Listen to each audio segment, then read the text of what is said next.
March 1878.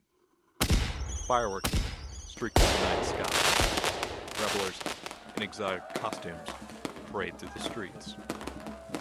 Thousands of people watch on the sidewalks and the windows of nearby buildings. One of the biggest parties in the city's history is underway. It's time for Mardi Gras in Memphis.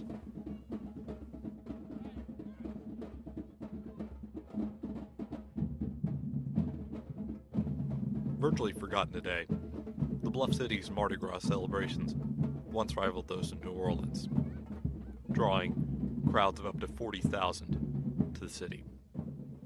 Featuring colorful costumes inspired by the cultures of classical antiquity, Greece, Rome, and Egypt, the festival had its own inventive origin story, created by artists such as the renowned Carl Guthers. Playing on the allusion to ancient Egypt in the city's name, invitations to the festival were supposedly sent to attendees by an ancient secret society, the Memphis, which had its origins in time immemorial.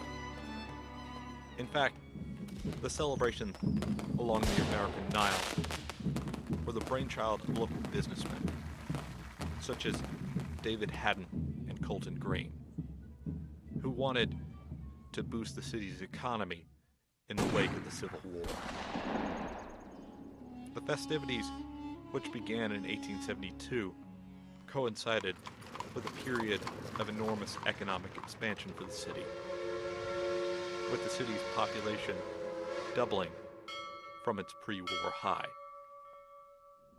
However, with the massive yellow fever outbreak in the Mississippi Valley later in the decade, and the decline of the city in the 1880s, the festivities gradually diminished. By roughly the turn of the century, the party was over. Luckily, the legacy lived on in other Memphis events. Struck by another disaster 30 years later, the city revived the tradition during the Great Depression in the form of the Cotton Carnival.